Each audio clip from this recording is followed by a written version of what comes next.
Welcome to Meet the Author, where you can join in on insightful conversations with best-selling and award-winning indie published authors. Your hosts today are Rob and Joan, who themselves are indie published authors, book publicists, and paranormal investigators with Tampa Bay Spirits, based in Tampa Bay, Florida. Thanks for dropping by. And now, on with the show. Hi, I'm Rob. And I'm Joan. And it looks like the Facebooks that we have open are working. So far, so good. Yeah. We're on Meet the Author podcast and also on the WLFE-DB Facebook page. And they're working. So hallelujah. Hi, Rob and Joan. Facebook works. Joe Conjal. Yes. So far, so good. You know, you never know, though. So, everything's nobody working. Sneeze. No sneezing. The YouTube stations, LinkedIn, X, formerly known as Twitter, it's all working. So there you go. We're happy. It's been quite a couple of weeks here. Yeah. All right. Well, as far as what's coming up tomorrow night at 9 o'clock, www.wdjyfm.com. You can catch our show, will be aired there, or listen to 99.1 in FM in Atlanta.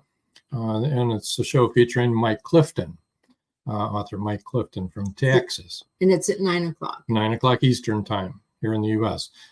Saturday afternoon or evening at 5:30 p.m., you have episode Rewind. This week it is a tribute to Caleb Pirtle III. Which is one that if you haven't seen it, you should watch.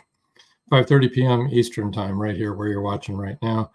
And then next Wednesday, we're going to visit with Peter Crowley. He's an author and a poet. He's published by Cab Publishing in London, but he is in Boston, so he'll be local here.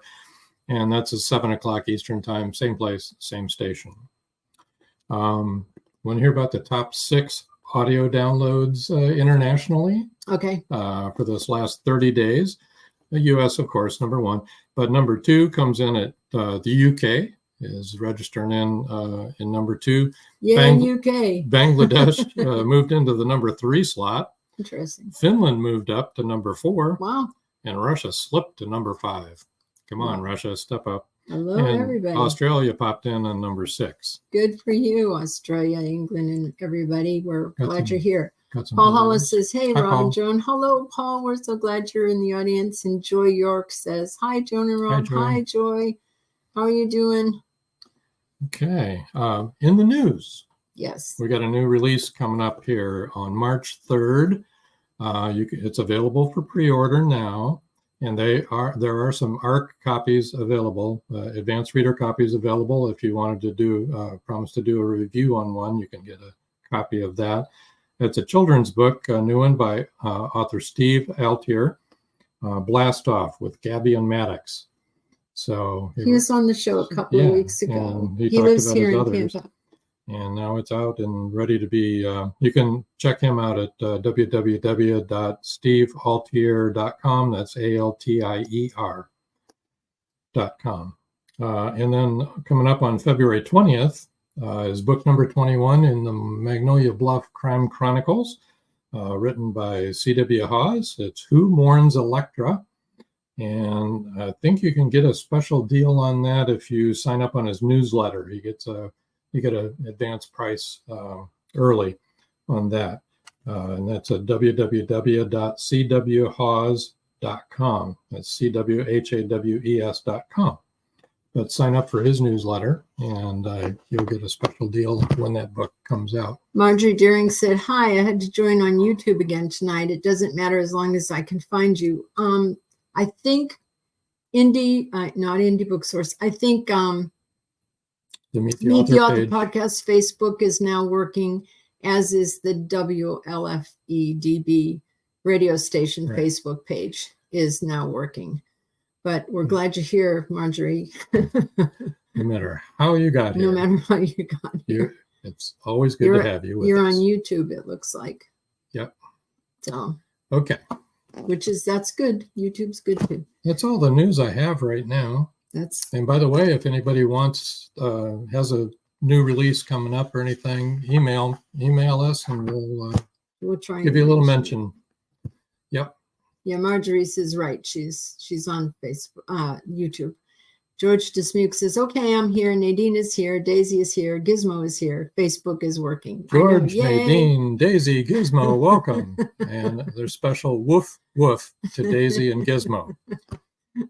We're glad you're here, George. Oh boy. And Nadine and Daisy and Gizmo. Yes. And Missy's sleeping down here on her sofa. She's out of it. Not her cushion, not on the sofa. Would you like to introduce our guest before time is up and we have to shut it off? Yeah. And don't forget, we'll have to say good night to our Atlanta viewers, but the rest of us will be continuing on with the show. So don't worry when we say that. We're not going to be going off the air. We have DJ McCool here. Glad to make it on here tonight. Glad to have you with us, Del. We're glad you're here. All right. So tonight we have an author who was a sports writer for a wire service. Then he wrote for the Boston Herald. He had executive positions at Westinghouse Broadcasting, CBS, Xerox. He moved to Los Angeles to become a screenwriter.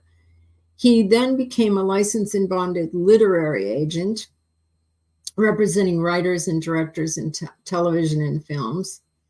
All right. He then was an agent for Major League and professional baseball players, clients represented in Major Leagues Boston Red Sox, St. Louis Cardinals, and the Kansas City Royals.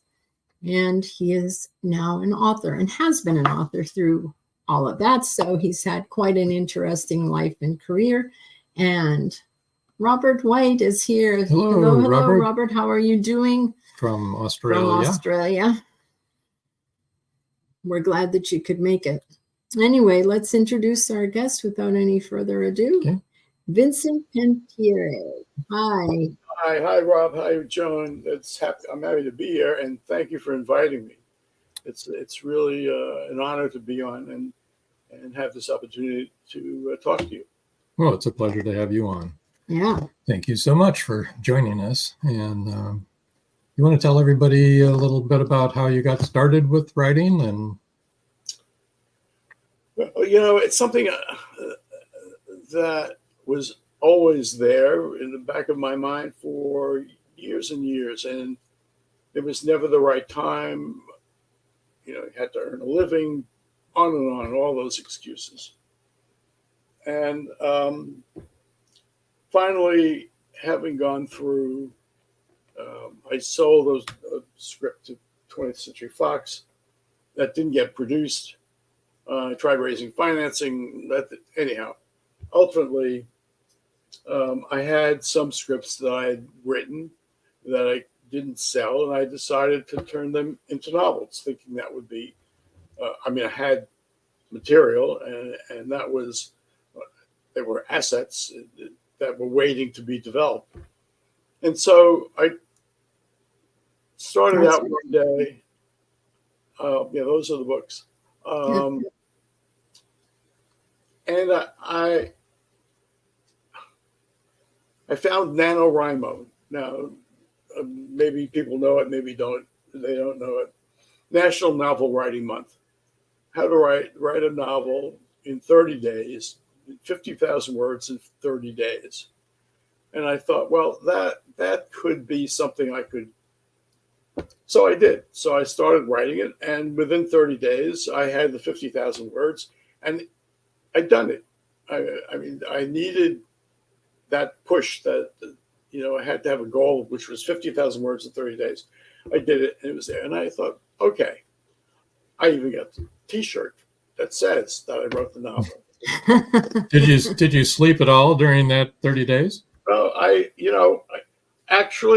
ended up needing to find a reason to put a recipe for spaghetti sauce at the end to reach the 50,000 words. There you go.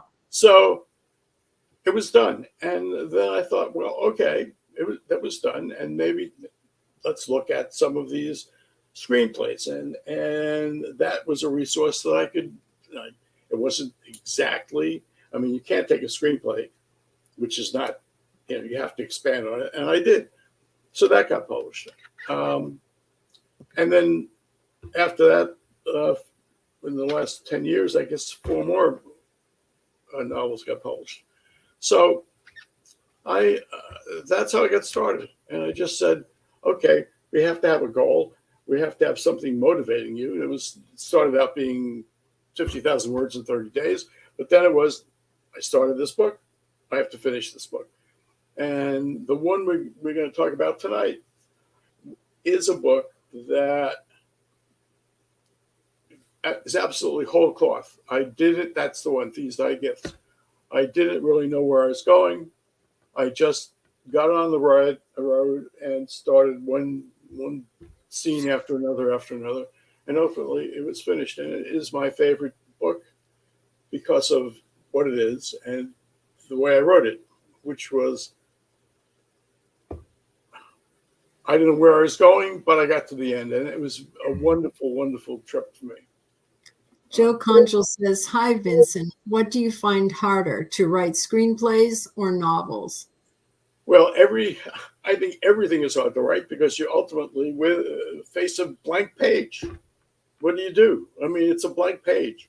And that is a terrifying thing. But once you get started and you start doing it, that just encourages you to keep going. So right now, I think I'd rather write novels because I have more control over it. Because I write it, it's done. I can get it published independently or whatever, and I have control. When you're a screenwriter, you are at the mercy of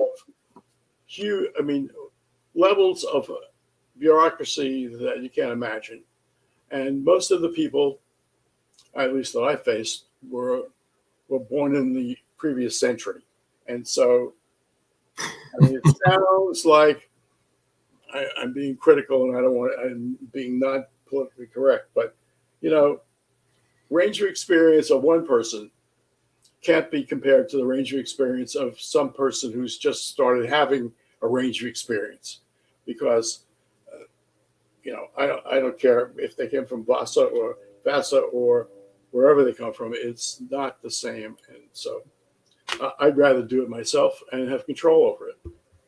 That's basically one of the reasons why I like being independently published writer, author.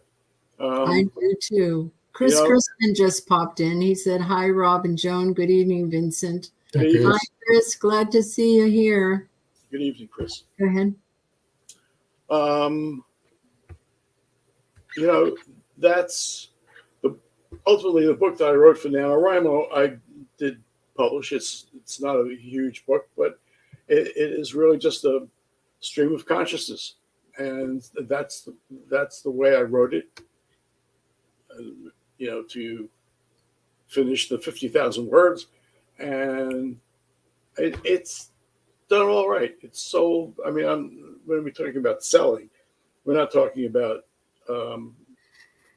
hundreds of thousands of copies. It's sold, and it found an audience, and okay, I'm happy. And what about These Thy Gifts? Do you know how many words are in that one? No, I don't. I mean, it's a lot more words than I bet. Check, but it's I'll tell you what it is.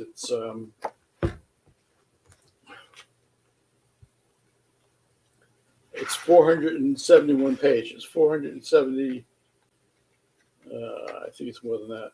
474 pages. 474 pages. So that's a lot more than 50,000 words, I think. Yeah, probably. But it was a terrific experience for me. I've tried to do it again. I haven't found the subject to do it again. I'm trying to do that now. I have another novel started. I have 11 and a half chapters. And I don't know where it's going to go or where it's going to end up. And I've been away from it for a while for a couple of reasons. And I realize now, being away from it, it needs to be changed a lot. I need to rip out a character, and I never really like to do that. I'm probably not like a lot of writers, but maybe I am. I don't know. I don't like to rewrite. I rewrite all the time, though. I read it and change things. Yeah. Read it and change it. Read it, change it. I don't just say, okay, I'm going to finish it. I'm going to rewrite from the beginning. No, I can't do that. No, we don't either. So I think you find when you put it down and you pick it back up again later, you got a fresh pair of eyes. You're looking at it and you're going, wait a minute, that's not what I wrote. But we're constantly rewriting. Yeah, we are. We go back and rewrite from it. Yeah. Without going away from it. George DeSmuke says, "Trust me, Vincent, there is nothing you can say about Hollywood that is bad enough." Well, I understand. George knows he was pretty active in Hollywood. I understand that. It's not that it was bad. I mean, I had a good 5 years there. I worked at Fox, so but looking at it one way, looking back on it, I realized that there is an obstacle it's a huge obstacle, that's all. And you just got to you either keep on going and live out of your car, which I refused to do because it was cheap and it had no top. So that was part of the problem. But or you find another way. I mean, if you really... says we've heard way too many horror stories about Hollywood screenwriters and rewrites. Yeah, I had a writing partner one time, and we were pitching this woman, I should say executive at some company rather than say a woman. And she just said on and on and on and on and on about change this, change that, change that. And so ultimately we went to the Writers Guild, and they were on our side, and they said, look, it's enough. Pay them for what they've done and go goodbye. It's really. I'd rather actually focus on the fact that I was able to find an outlet for whatever creativity I have and put it into books than worry about what I didn't do in Hollywood as a screenwriter. I mean, I had some success. Nothing got made, but I got some sales, and that is enough to, okay, I did it. But now on to the next saloon. It's really just trying to be as positive as you can in some way in negative business. And then you look at a lot of what, this is not about Hollywood. I'm not here to talk about Hollywood, but you look at a lot of things, and my perception, my conclusion, a lot of young guys and women probably are in those creative positions in Hollywood, and they're trying to redo the stuff that they enjoyed when they were kids, and now they're bringing it. So you had 1,000 X-Men comics when you were a kid. So now we have to have 1,000 X-Men movies. It doesn't translate across demographics. It only translates to a small demographic.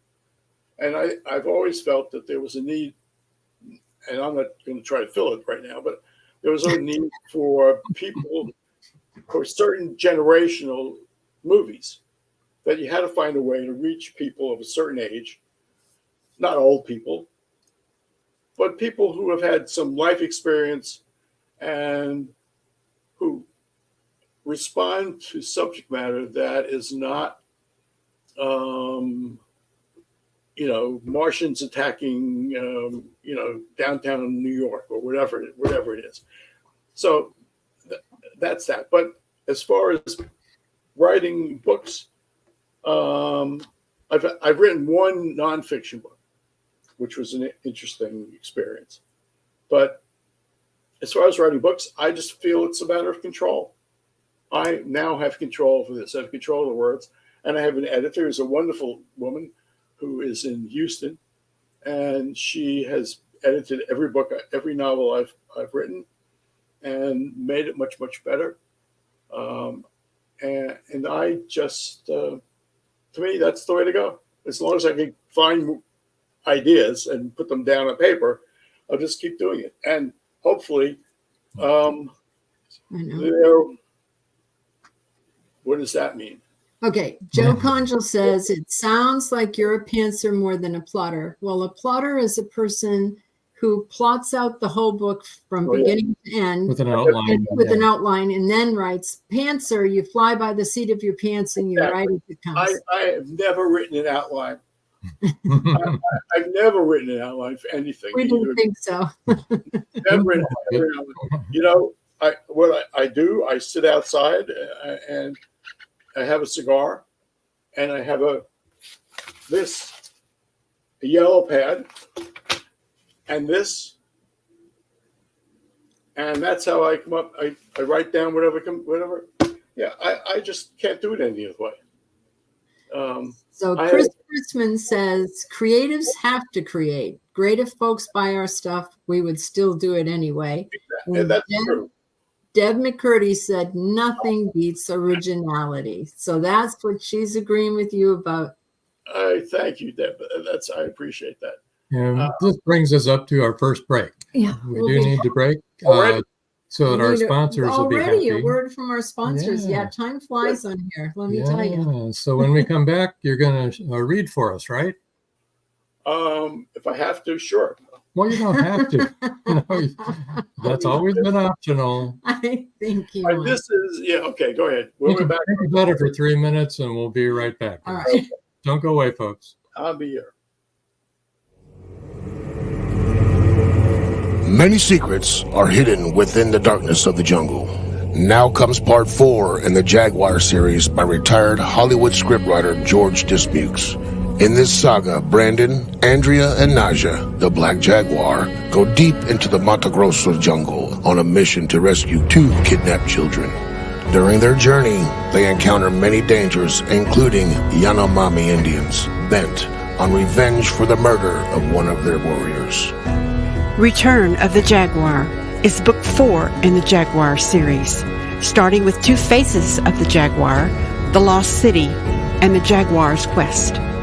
All 4 are available on Amazon, Barnes & Noble, and other bookseller websites worldwide. Return of the Jaguar is a must-read.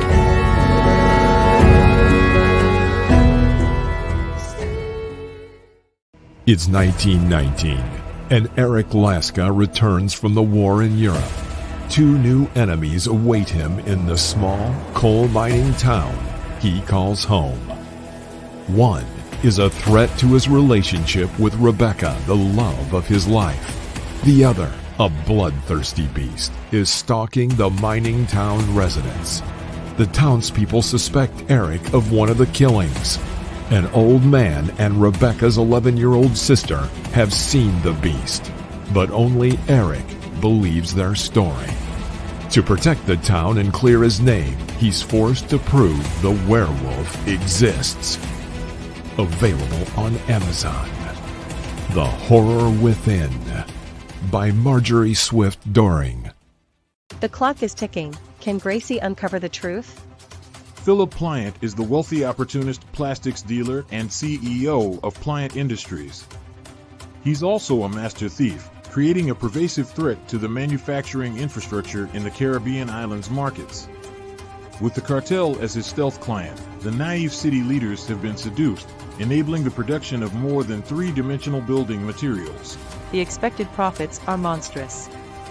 Is the art group now led by Gracie and the family heirs, strong enough to win against this predator? Can JJ's cats act on the root cause analysis in time? Will Gracie be able to squash Pliant and the cartels? Gracie never considered their lives would hang in the balance. The clock is ticking. 5, 4, 3.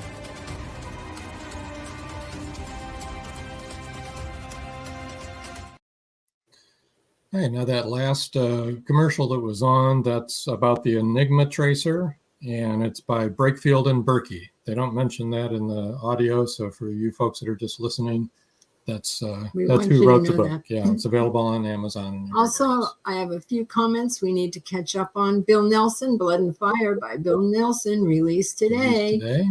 And also, let's see. Chris Chrisman says he loves the trailer, George. We do too. That was a good trailer. Chanel, hello, Lovey. How are you? I hope you're feeling good.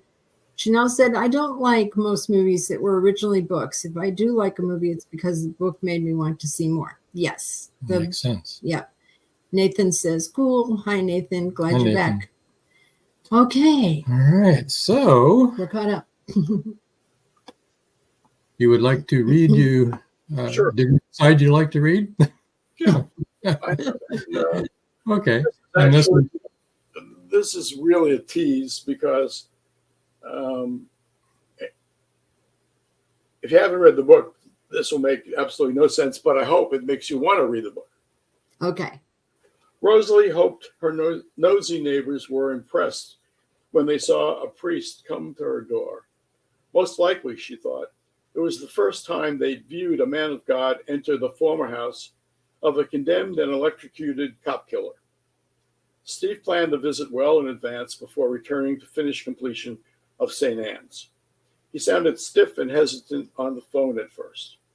When she questioned him about it, Steve said he didn't want to cause undue gossip or bring any scandal into Rosalie's life. What scandal? Rosalie asked. She was convinced there was and never would be any scandal in their lives, especially Stephanie's, her daughter. She had a father. For consumption of the curious, he died tragically. Neighbors could think what they liked. They didn't matter. Any discussion with Stephanie about her father could wait for a decade or so.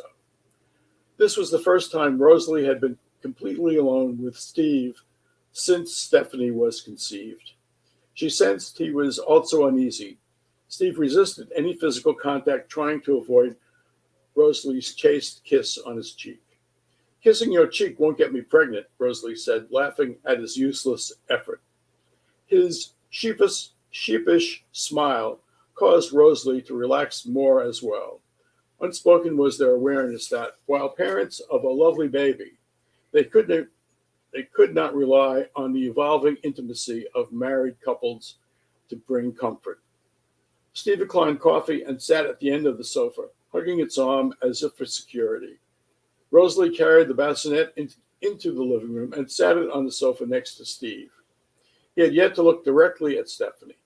Rather than take offense, she took charge. You're the guy who led hundreds of cabbies on strike, and now you're hugging a pillow for protection against what? Me, a baby, your daughter? Steve wiped sweaty palms on the knees of his black trousers. Visiting Rosalie and the baby in their hospital room with his mother was safe. Now he was alone with his child and her mother. It was a daunting conflict. Me neither. So look at her and then look at me. We won't bite. He looked at Stephanie and smiled nervously across the room. She's pretty. She's not much now. Just wait 10 or 20 years. She'll make me look like the Wicked Witch of the West. That's it. Very intriguing. Very interesting indeed. What would you say is, how would you describe the genre of this book? Oh, is it historical fiction possibly?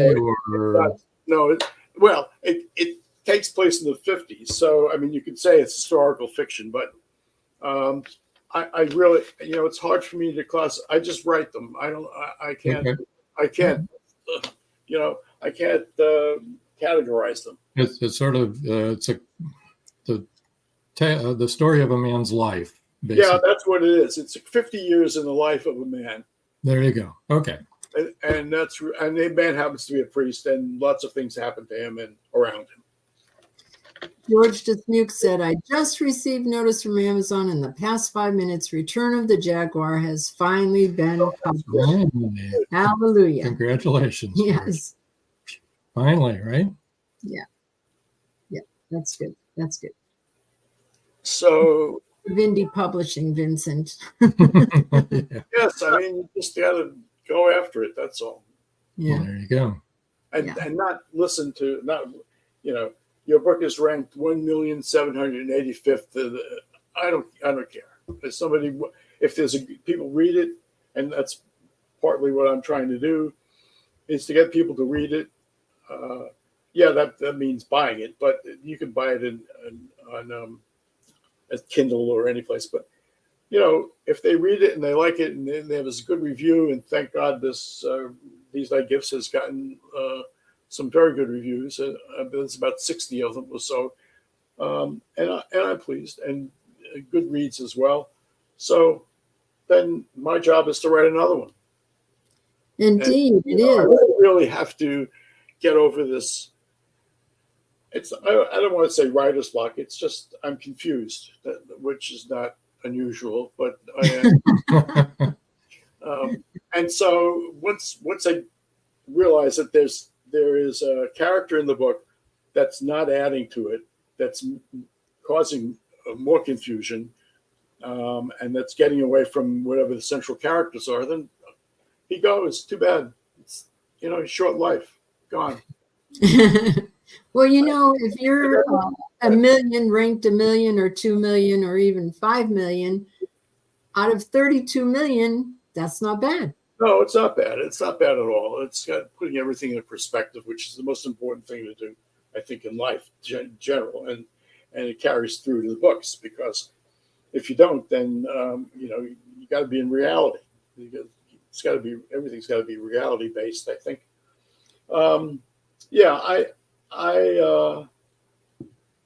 I think I'm now encouraged, talking to you, to get into that book. I have to do taxes, but I can still, wait a while for taxes. Yes, you need to starting tomorrow. Strike while the creative iron is hot. Joe Ponchel said, just being curious, being a professional sports agent sounds like it could be challenging and exciting. What made you leave that world behind? Basically, I ran out of clients, and I really didn't want to. My clients either were released by their teams or went to Japan and got hurt and came home, and that was that. And I said, I've done it for about 10 years, and I've had some success with some of these guys getting into major league teams. And,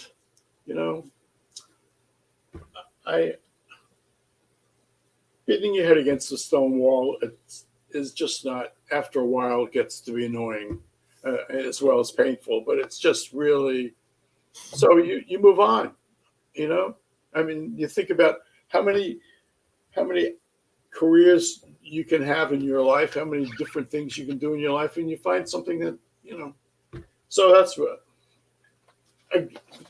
both baseball and writing in Hollywood, they're glamorous, they're enticing, they are addictive. And so once you get your experience, rather that you suck the juice out of the orange than have the juice sucked out of you. And that's the way I felt about both of them. So, I've done it. I've given whatever, I had whatever. And maybe I just didn't have a goal that was high enough. Maybe I just wanted to do it, experience it, and then move on. Joy York said, I think I would have a hard time dealing with the egos. Yeah, I agree. Exactly. I agree. Both in when I worked at Fox, I worked with casts of various series and movies that they did. And you had to put up with, or you had to understand a lot. And, maybe I'm too selfish. Maybe I just care about myself. I don't care about anybody else. So it's a bad so it's a bad business to get into, where I had to take care of somebody else. I could never be a nurse, for example. You don't want to take the medication. Don't take the medication. What do I care? Joe Concho says, your choice, right? Have you thought about writing a novel about baseball? Yes and no. I think there have been some novels out there about baseball. And although I haven't read any, no, it could be, who knows? I'd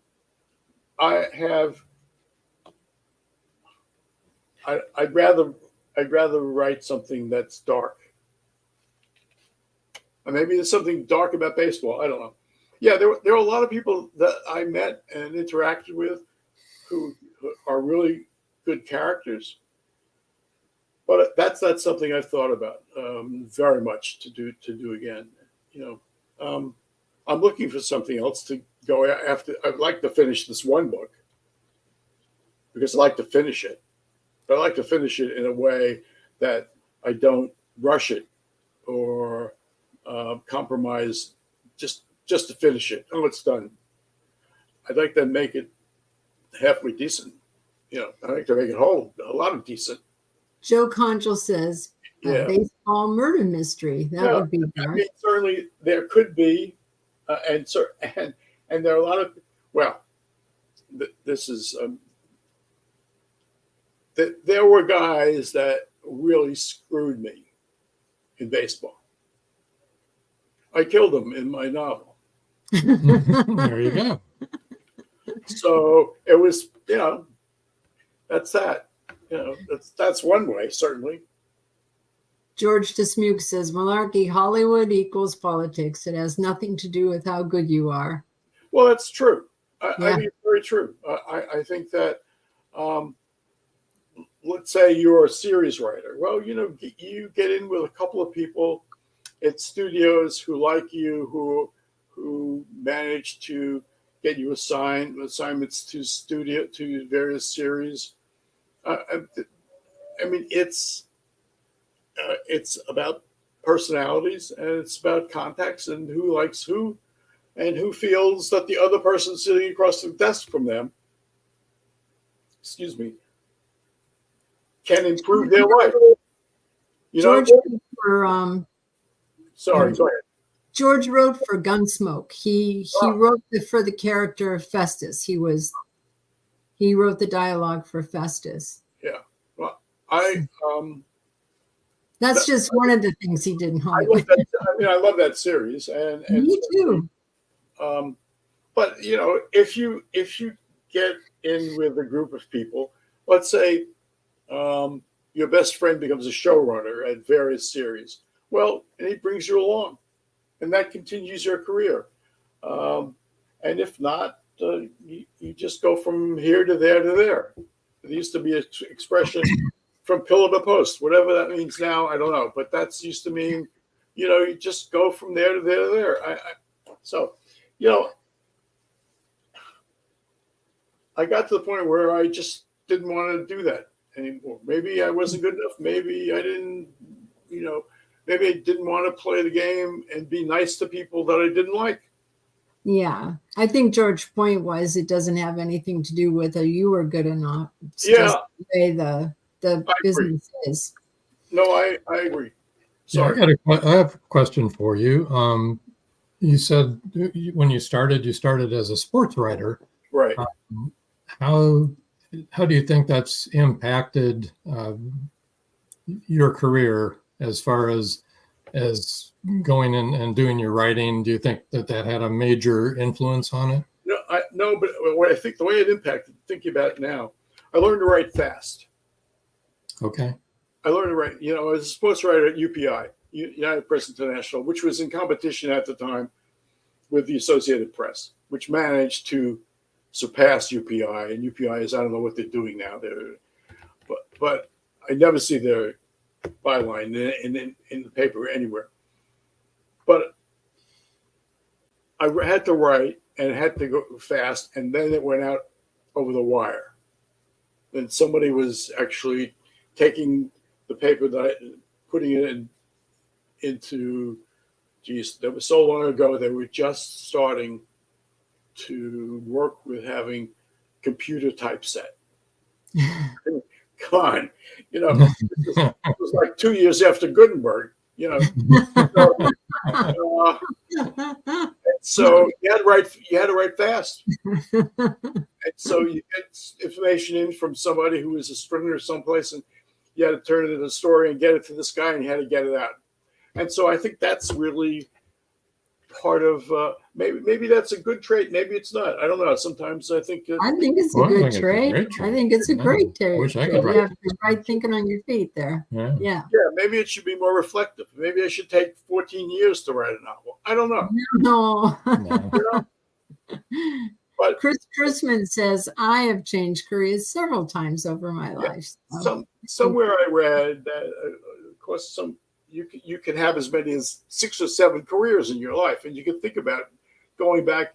Not necessarily you delivered newspapers as a kid, but this and that and that and that, and there you are.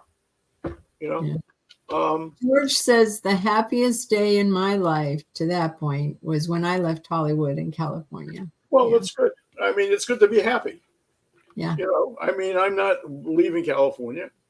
I'm waiting for the rain to come. Actually, it's supposed to come tonight, but they always say it's going to rain. It never rains. Yeah, it never rains in Southern California. I'm waiting for the rain because it would be nice to have rain. I mean, we go away during the holidays, finding a place where it's cold and rainy. Yeah. I'm tired of 90-degree heat. Yeah. Well, speaking of rain, I think it's time for our second batch of commercials here. Believe it or not, folks. Yeah. Don't go away. So don't go away. We'll be right back. And here's a word from our sponsors. It's every parent's worst nightmare. Police officer Madison Jackson awakes to discover her baby kidnapped from her crib. Was it revenge for someone she arrested, or something far more sinister? Madison's estranged husband is incarcerated in Supermax. As the second in command of a deadly Mexican cartel, did he issue the order to abduct their daughter? Bye, Baby, Bye, from author Kelly Marshall. Get your copy today.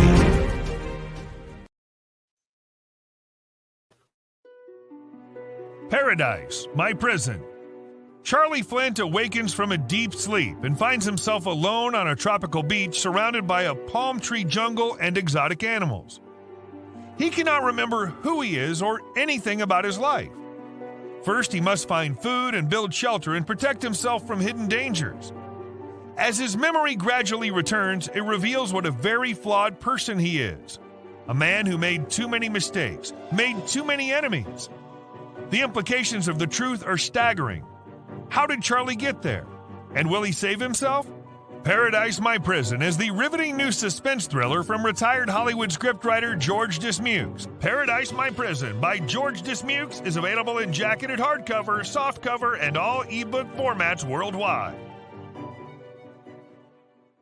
Step into the captivating world of skullduggery, where a family of isolated peasant copyholders finds themselves thrust into a web of danger that threatens their very existence. Set against the tumultuous backdrop of the English Reformation, this meticulously researched historical mystery unfolds with a cast of both lovable and despicable characters, immersing you in a fully realized world that's both utterly believable and fantastically unbelievable. Author Paul Rushworth Brown weaves a spellbinding narrative that transports you to Yorkshire, England, in the 16th and 17th centuries, offering an authentic and gritty portrayal of peasant life. The pages come alive with vivid descriptions, crafting an atmosphere that pulls you deeper into a story of crime, murder, and suspense like no other. Hi, I'm Paul Rushworth Brown, author of Skullduggery, Red Winter Journey, and Dream and Courage, just recently released. I hope you enjoy Skullduggery, the second edition. Cheers. We're back, and Chanel says, I still have my computer from 1982. It takes nearly 2 minutes to boot up. And she also says, come to Wisconsin. It's been raining for 2 weeks here. Yeah, you've been freezing there too. Rob's brother lives there. It's freezing. I'm sorry. Go ahead. No, go ahead. I was in Stevens Point, Wisconsin on business when I was in the PR business in New York. And we had a client, Century, it's called Century Insurance. I don't know if they're still around. So we went and we had a meeting, and then time to go back the next day, and an ice storm had come in overnight. Every branch was covered in ice. And it took me 12 hours to get back to New York. Ultimately, I got back. But that's my experience in Wisconsin. And I've been to Wisconsin before, and it's great.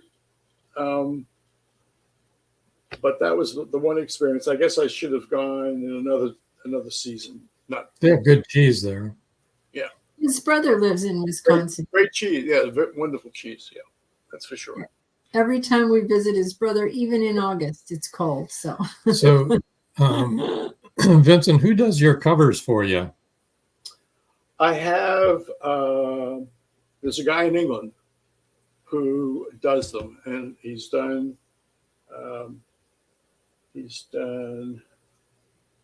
The Music of Women, These Thy Gifts, Shared Sorrows, and A Woman to Blame. And I wish I could tell you off the top of my head his name.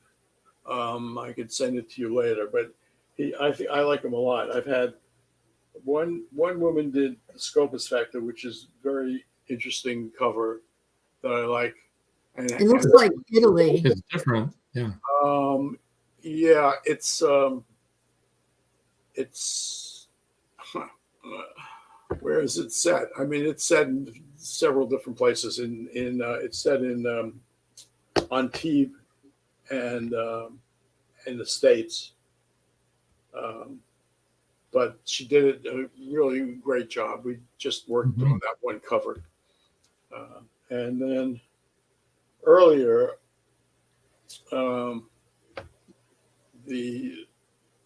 whoever published the book earlier on, they gave me two choices of covers. Now that cover was done by the publisher, and a friend of mine thought it was too drab, and she came in, she looked at it, and she just added more color to it. So that was made to pop out. But covers, I think covers are really important to independent publishers, independent writers. And I think that I've been lucky to have some that were pretty good. But unfortunately, if you're on a small budget, when you start out, you tend to go with whoever will give you a cover or make a cover that included in the package. Later on, I decided that I couldn't do that, and I tried to find. I had somebody. It was on the East Coast, but that didn't work out. And then I found this guy in England, and he's really very good. What I will do is I'll get you his name and send it to you. It's not Crispian, is it? Crispian? No. Yeah. No. Oh, okay. Because he's going to do ours. Yeah. Oh, good. Well, that's good. I mean, if you have somebody that you like, it's very good. I know they have more than one in England, I'm sure. So Linus Rockford wants to know, is it tricky coming up with the titles? Yes and no. I'm trying to think. A Woman to Blame, which is the first novel, I used a Jimmy Buffett song, Margaritaville. Which one was that? A Woman to Blame. A Woman to Blame. A Woman to Blame. Some people say there's a woman to blame, but I know it's my own damn fault. And that's the fact that it was his own damn fault, and the women were not to blame, is the way there was a twist on that. These Thy Gifts, I don't know if it's a strong title or not, but that's the title. It comes from the prayer of grace, at Niels. Bless us, O Lord, for these Thy gifts that we're about to receive from Thy bounty through Christ, O Lord, amen, blah, blah. So these Thy, and in a way, it does work because, excuse me, whatever his experiences are kind of gifts in a way. He's gifted in the idea of coming up, of realizing that he has to atone. And anyhow, that's that. Shared sorrows comes from a conversation or in the book, two people who have their own sorrows. Her father was a fireman, and he dies in a major blaze at a time when it was the greatest fatalities of the fire department, and at that time. And then came 9/11, which became the greatest fatalities of the fire department. His father died on the night that her father was killed, and her brother died. Anyhow, the shared sorrows comes from that. And the music of women is because this guy's in a coma, and he identifies the women in his life who come to visit him in the coma by the music that precedes them. That's that. Well, before we go on to any more comments, and we do have some more comments we need to get to, I want to let you know how you can find Vincent, because pretty soon we're going to have to say goodbye to the Atlanta section of our audience. You can find Vincent's website at www.vincentpanettiere.com, and that's VINCENTPANETTIERE. But he would prefer that you email him because he checks that more often. And you can reach him there at vpane13@gmail.com, and that's VPANE13. All right. So, and he would love to hear from you and see what's going on. And send money. Yes. Send money. One of our authors has a PayPal link so that people can buy him a cup of tea. So Joe Concha wants to know, do you get the idea for the story first and then figure out the title, or does a title come to mind and then inspire the story? Well, in the case of A Woman to Blame, the title came as soon as I heard that phrase in the song, and I said, well, let's see what we can do to make that fit. The others came after I wrote the book. The Scopus Factor was, I think, the title of the script that I'd written, and it was another one of those things where there was no Scopus Factor. Scopus was you can barely find him mentioned in any kind of college art history book. He was he had some works that were not well known, and he had no input on it. There was no Scopus Factor in the story. They weren't looking for it, but they didn't find it, and so that was one of the things that I thought was interesting about it. That you could get people off on a tangent and get them lost looking for something that they were never going to find. So, and the others, I don't know. That was about it. And then the other nonfiction book was called The Internet Financing Illusion. And that was about an attempt to find financing for various projects on the internet. I was involved, and 8 or 10 other people were involved.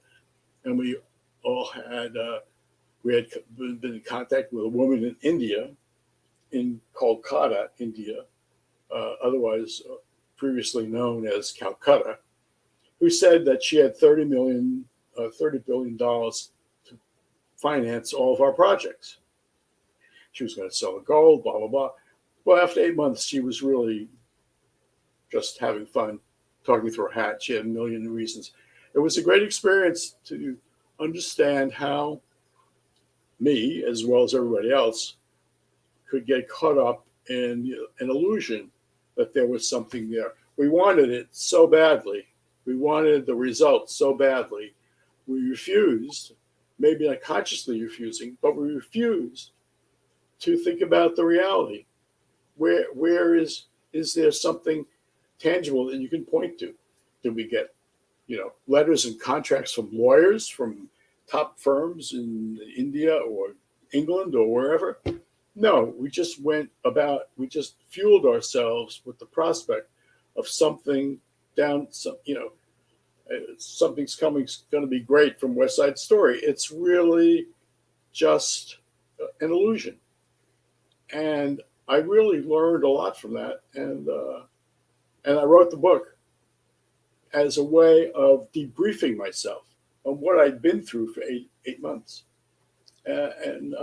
So, I wish her well, but she just disappeared. And it's interesting, she was a woman who, in her 20s or something, who really wanted to be taken care of by older men. And this is on the internet. This is not, if some guy in the group paid attention to her and she would focus on him or work with him. It was just a great experience, a weird experience. A lot of people learning experience, but it was an experience. Well, it's time to say goodbye to all of our viewers and listeners on WDJY in Atlanta, and we'll see you next Thursday at 9:00. Yes. The rest of you, on with the show. Chanel says, I associate my dad to music. He always makes me think of an old song, White Sports Coat and a Pink Carnation. And then Chris Crimsman said, that's Marty Robbins. And she said, yes. That's 1955 or 56 high school is what it is for me. Yeah.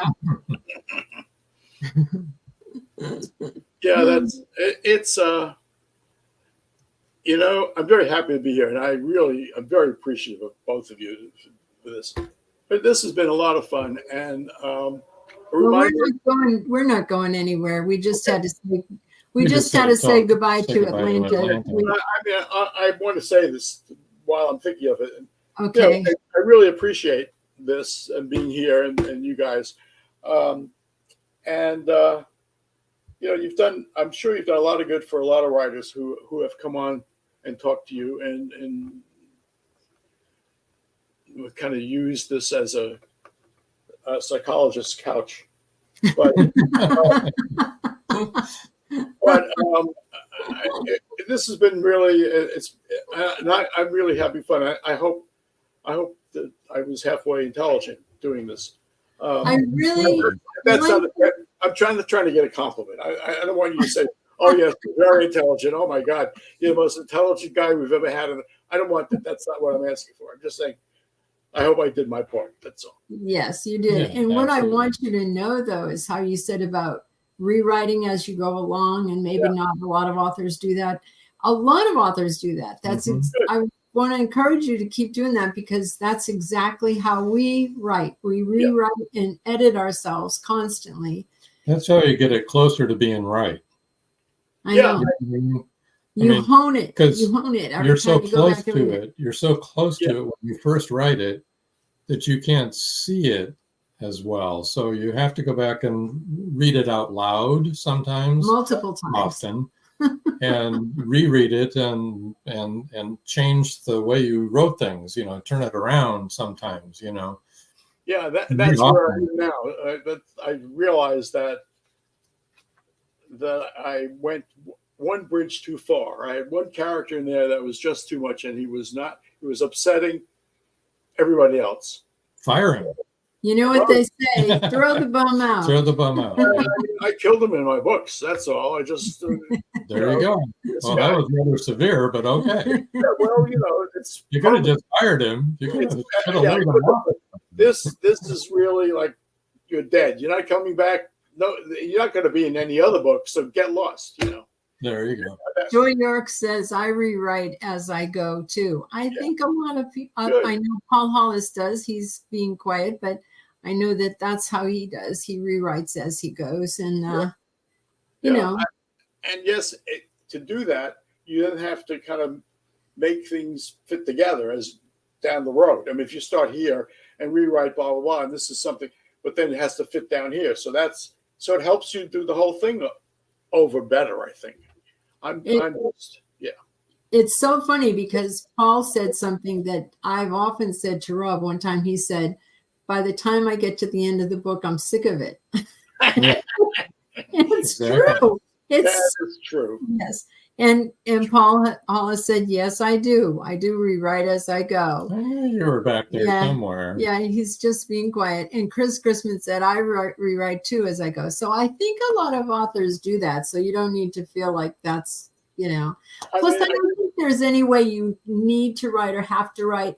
The whole point of view thing and everything, you have to do your voice the way you do your voice, and you have to write the way you write. It's a creative project, and you have to let it go as you go. Everybody's an editor. Yes. Well, I guess that's the thing. There used to be something when I was working in the PR business, and you would be doing something for a client, and you'd say, if you put this piece of paper down in somebody's desk, they feel obligated to work on it, to change it, to do this, to do that, the comma, to this. So, everybody is a writer, everybody's an editor, and you just have to understand that some people, okay, they have an opinion, great, keep it to yourself, don't bother me, go away, and I'll just do it in my way. And Joy York says, sometimes if you doing you get to the end and say, I knew I should have changed that, more work now. Yeah, well, that's if you don't rewrite, that is. But otherwise, rewriting, you miss that part. And Joe Conjal says, I do too. I also edit what I wrote the day before, also before writing any new parts. Yes, I do too. Yeah, it's a slow process, but it has to happen. And then sometimes we go back and then we even re-edit again. So, And to have, I don't know if you work, but if you have an experienced professional editor, like I have had Susan Hughes in my for all these books, that helps. That takes half the work of editing off of you, because you can at least work with somebody who has your interest at heart and who gives you one version of something, and you can compare it with what you want. And then if it works, it works. If her version works, fine. If mine works, that's fine too. But a lot of times, my version is the version. Do you use beta readers at all? No, I don't. I don't even know what that is. Oh, well, beta readers are people that you give the book to before it goes out in advance of it being published. Yeah. And then they go through and they tell you what they think about it so that you can change things. Like, I know that for us, well, I told you before the show, I'm Irish Catholic from Boston. And we named one of our protagonists in our series Siobhan, which is a very common name in Boston. Well, in Ireland too. And in Ireland too. Well, yeah, that's why it's common in Boston. But so one of our beta readers came back and said, I don't understand what this name is. Is it like Swedish or something? And I went, Swedish. So then we spelled it out phonetically in the book, Siobhan, and then said it means Joan in Irish. So then they know that. So. But it was helpful. We didn't. That was something we wouldn't think of because it was a big thing. It's something we're used to. I mean, our kids' name are Sean and Colleen, and so to us it was a common name, Rory and Liam and Ronan. And but so sometimes the beta readers are good because they'll tell you I think for me, my editor Susan just does that for the you. Person that I really rely on, and if she had an objection to something, then we would discuss it, and if if it works, it works. If not, it's not. I mean, I have friends who would read some things from here, but I don't really want to put a lot of responsibility on somebody. Again, the person you give a piece of paper to feels they have to make changes. So somebody I don't know or somebody I know who's a friend feels they have to put in their 2 cents. I don't necessarily want their 2 cents. That's why I don't give it to them, because I don't want it. You don't have to agree with it. No. You don't have to agree with what the beta readers say. There's one more thing that you got to. So the short answer to your question is no. I don't use beta readers. That's the short answer. I'm sorry. There you go. That's fine. You don't have to. Not everyone does. Yeah, I think it's tricky in a way, because it would be nice to have a third or fourth review of something, but I'm doing this because I want to do it my way. And if I wanted to write scripts, I would go and let this D girl do that and that person do that and that other person do. I'm not doing that. I want to do it my way. If it works, it works. If it doesn't, but it's my way. Exactly. That might be narrow-minded. It might be old-fashioned. It might be all kinds of things. But it's only ultimately my way, and it stands or fall, and I stand or fall on the results. Luckily, and I'm really pleased, the books have gotten, some more than others, have gotten nice reviews on Amazon. And whatever that means, if it's only for my ego, that's good. Joe Conchel says, Vincent, have you ever been a part of a critique group? I think I can tell you that no, he hasn't. That's exactly right. You read my mind. I have not. I'm not sure how we knew that. No, I at the same time, a friend of mine wrote a novel, and it was good. I mean, I enjoyed reading it. I didn't know what to say, actually. Aside from there were parts in a general way. There are parts that I liked, but I'm not going to tell anybody that they have to go in and disembowel their work and start from the beginning. I understand what you're saying. I agree with that. I understand what you're saying because that's his voice. That's his voice. That's the way. And it's valid. And it is a valid. Not everybody has to like every book, but there's a reader. I do believe there are readers for every book. Right. If you like their book, it's super important to leave a review. Yeah.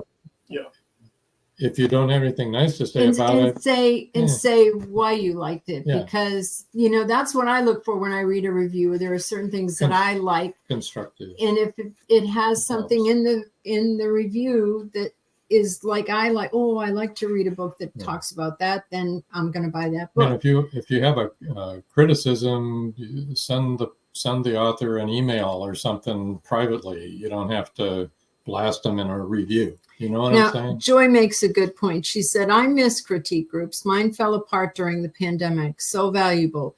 You take what input you agree with. Exactly. And that's the same with the beta readers. The thing with the beta readers is if you get 4 people all saying, I don't understand what you're trying to say in this part. I mean, if it's just one person, but that's the way you want to write it. But if people are not understanding what you're trying to say, it's good to know that you need to reword it a little bit. So that's why I think it's helpful. Yeah. That's like you said, we all have to do the way we need to do it, you know. Plus, then you don't have to do what they say anyway. It is your book. It's your voice. And it's the same thing with grammar. If you're writing in a certain way, if you want to say it that way, even if the grammar isn't correct, then say it that way because it gets your voice across, the emphasis that you're trying to say. Yeah, I'll get off.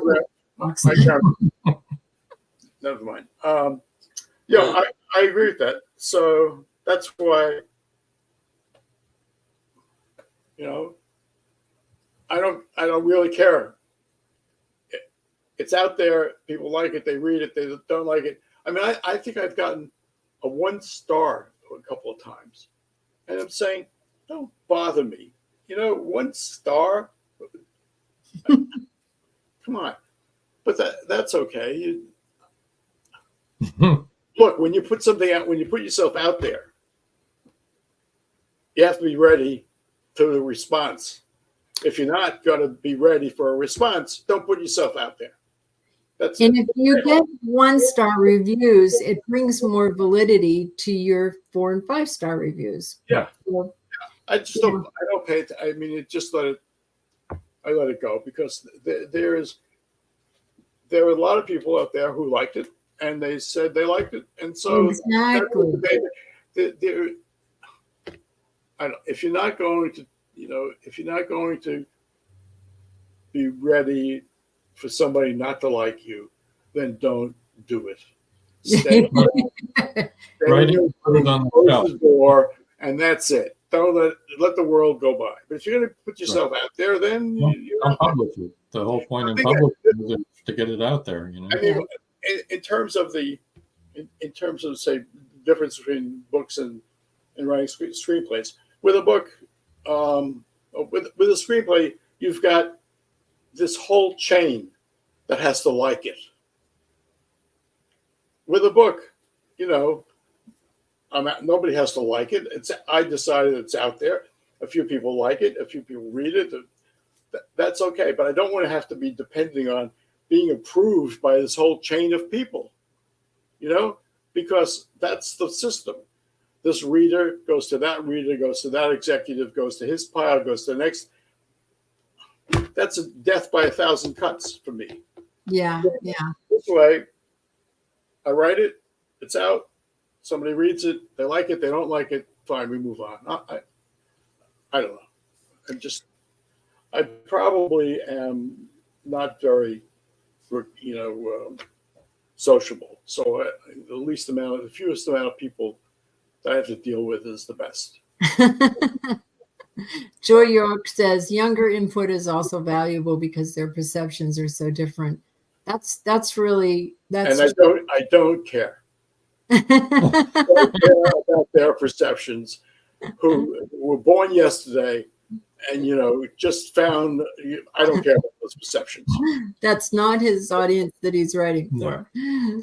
It's for our generation. Yeah, I mean, it's true. I am not. I am older than a lot of people.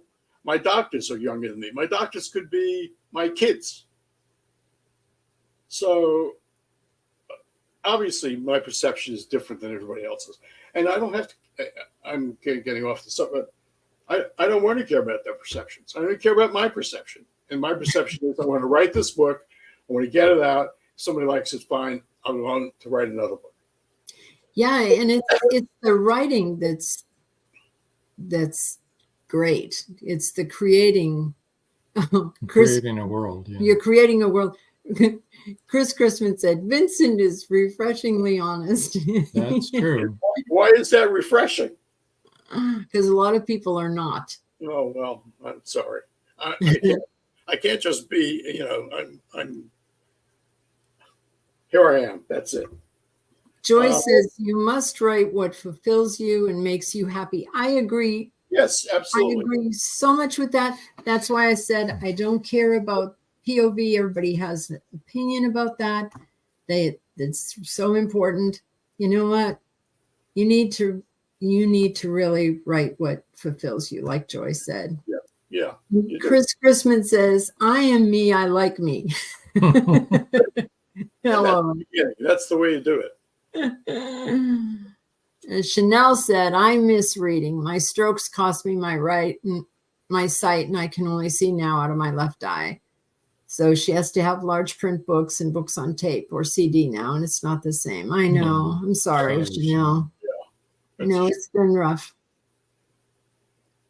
Well, she's only 50, but she has bone cancer. Well, I'm wishing you. Just wishing her peace and strength. That's all you can do. Amen. Along those lines about audio, are your books available in audio?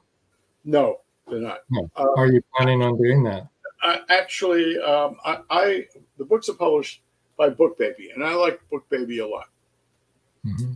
and I like working with them. I like the way their royalties are structured, and I get actually, you can see how much what's selling and what's not selling, which is one of the reasons why I left a company that's now no longer around, CreateSpace or something like that. I don't know. Yeah. And that's why I moved These Not Gifts to BookBaby, because I could never tell if they was sold. I could never, anyhow. The point is, BookBaby sent me something about they were going to use a computer to read the book. And that's right, AI, yeah. And I said, okay, so we did it, and they sent me back, but it was disgusting. It was the worst. And I mean, I could say it maybe better, but disgusting was really the way it was. It was just garbled. I mean, so we just said, thanks a lot. And we parted, and that was fine. Well, the heart is gone from it when that happens. Oh yeah, the heart, you know. And I don't think whoever it was. I mean, it's got to have the AI, but they couldn't read English. They just did. You just so. They're not. And for me right now, it's too expensive to go and get an actor to read the books. I had years and years ago. Chanel says, "Thank you, Vincent." Oh well. Please take care of yourself. And I had colon cancer about 15 years ago, and so I have I'm in the club, so to speak. And so I just wish everybody who has that terrible disease to be as strong as possible and be as positive as possible. I went through it as a complete ignoramus. And I think that's why I got through it, because I was just too stupid to understand what was going on. But really, I just feel for people who have, not that it does anything to make them better, but I just have great empathy for them. So, and I wish I would. I think it does help. I think that does help. Joe Conjal said, do you do your own marketing, or does BookBaby handle that for you? BookBaby gave me a publicist for one of the first books. We set up an appointment. Publicist was on the East Coast. I'm on the West Coast. I don't know many people on the East Coast who can actually add or subtract 3. Because 3 hours difference. And so I reminded this publicist that she was late in calling me, and she got into a tiff, and then we never worked together again. And that was so. I tried doing my own marketing. I mean, come on. You know us. We're on the East. We're on the East Coast. We can do other people who know how to tell time. Subtract 3. But I worked for I don't know how many years on the East Coast and talked to people on the West Coast, and I knew there was a 3-hour difference. Yeah, that's right. I know the difference between here and Honolulu in terms of time, but I know the difference between New York and LA. Yeah, but you can figure that out on your phone now. All you can have to do is look. It's too difficult. Do this and you can find out in 2 what seconds. What time is it in LA? Yeah. And Google tells you. Yeah, that's true. It's 5:18 in LA. Anyhow, Joe York says, I have 2 books with BookBaby, one coming out in March. They're very professional. And she said, I don't like the visual readers either. Well, I don't know what the visual readers are. You mean like ebooks? No. She means the AI, like the you were AI talking about. Oh, yeah. No, that's it looks like we are destined to become captives of AI. I mean, I just can't imagine how this happened all of a sudden. I mean, I wasn't asleep, but there they are. She meant virtual readers. Oh yeah. Which is the AI, that's the computer. Big story today about all the jobs that are going to be lost in the entertainment industry due to AI. Mm-hmm. I mean, thousands and thousands of jobs. Well, they're doing art and they're writing books and they're, it's. I mean, it's one thing to get some robocall with a computer, somebody on the end trying to sell you life insurance or health insurance. Mm-hmm. But now you're going to I'm sorry? Or a warranty. Or, yeah. I mean, now you're going to have people actually doing things that impact on the society. And I know that sounds like, those old folks, but we are. Yeah. Well, yeah, but you know what I mean? There's got to be some regulation of this. You just can't have it. It's like having crabgrass all over the place, I think it's terrifying. I really do. We have, we have two of our children are artists, and one of our son-in-laws is an artist, and we write books, and I don't want AI taking that over. I think that people should be able to continue to create. And I think I think a lot of us are just creative, and we have to create. And if we're not creating something, you get unhappy, Mm. And I think it's really scary, all the things that they're letting AI do. I really do. Yeah, it's the idea that technology overall, technology can do anything, blah, blah, blah, blah, blah. Well, pull the plug, have no electricity, and what is technology going to do? If you have a piece of paper and a pencil, you can do a lot of things. I told you before, I'm a Luddite. I'm happy to be a Luddite. I don't necessarily have to know all the things that are going on in technology. I'll use what I need, and if it doesn't satisfy what I need, then I don't need it and go away. Don't intrude. But these people that kind of kneel at the altar of technology, I mean, come on. Where did you leave your brain? Well, paper and pencil doesn't depend on the electricity being on, but you're trying to write in the dark. That's all, yeah. So we'll see. We'll see what happens. But I think the idea is to go ahead, be true to yourself, do what you have to do for yourself, make yourself enjoy life, and let the rest of it do whatever it has to do. Just don't bother me. That's it. I think he prefers his email too. Oh, that's fine. That's great. Thank you very much. Because that's how people can get in touch with us through his email than his website. What else? I could talk about the weather. I think we've run. Yeah, we've run the gamut here. So I think what we're going to do is, unless you have anything else you'd like to add. No, I think this has been wonderful. We could have this conversation every day. It would be fine. I know. There you go. It's really been. First, I said I appreciate both you guys, but the comfort is really a major part of this whole experience for me. It's been very comfortable. It's been like, I saw you yesterday for the first time in my life. I get all your stuff on whatever it is that Indie Book Source. Indie Book Source, yeah. Indie Book Source, but whatever that. Where people go to put jobs up, whatever I forget. Oh, LinkedIn. Yeah. Yeah, we're all over LinkedIn. And so I've seen all that, and I appreciate the times you've mentioned me in the books. And I don't know you. I met you yesterday. I might as well have known you forever.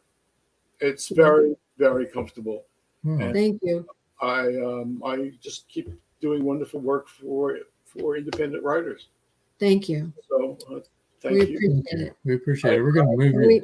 We enjoy it. We do. We do. We enjoy visiting with you. That's the key. You don't enjoy it, why do it? There you go. There you go. So we're going to move you over to the side. Stay with us. Don't go away. Don't go away. Okay. We're going to have a little short commercial and an outro, and then we'll come back. We'll come back to you, and then we'll wrap up from there. By then, you'll be off the air. But stay with us. Got a few comments here. Joy says, great show. Joe Conjal says, interesting and fun show tonight. Thanks, Vincent, and of course, Rob and Joan. Thank you, Joe and Joy. Paul Hollis, thanks, Rob, Joan, and Vincent. Another wonderful show. Thanks, Paul. Thank you, Paul. And Janelle says, great show. Loved your guest tonight. And Chris Chrisman, thanks for another great show. And Joy York says, good night, all. Good night, all. That's a good one. It is a good one. Next week, we have Peter Crowley, author and poet, 7 o'clock, same time, same place, right here. And if you're watching, the people on Atlanta aren't hearing this anymore anyway. They're not here anymore anyway. Yeah, so Bill Nelson, awesome. Good luck with your book launch. Yeah, your book launch today. Good news. Yeah. Good thing. And what we're going to do is we're going to say what we normally would say is until next time. That's all, folks. Night. Good night. Live every Wednesday, your Voice of Indie hosts Beam Weeks and Stephen G's welcome authors, musicians, publishing industry pros, artists, and assorted creative guests for an exciting interactive hour. Call in during the show or post questions and comments on Twitter for responses in real time. Meet your favorite indie creators, learn inside tips, network, and promote your work. The link for each week's show is pinned on Twitter atop @VoiceOfIndie. And you can receive the link every Wednesday morning in your inbox by subscribing to our newsletter at freshinkgroup.com. Check out Voice of Indie every Wednesday on Blog Talk Radio and catch hundreds of episodes archived everywhere from our websites to our YouTube channel and Spotify. Thank you for joining us here on Meet the Author. Make sure you stay up to date with our show by clicking like, follow, and share.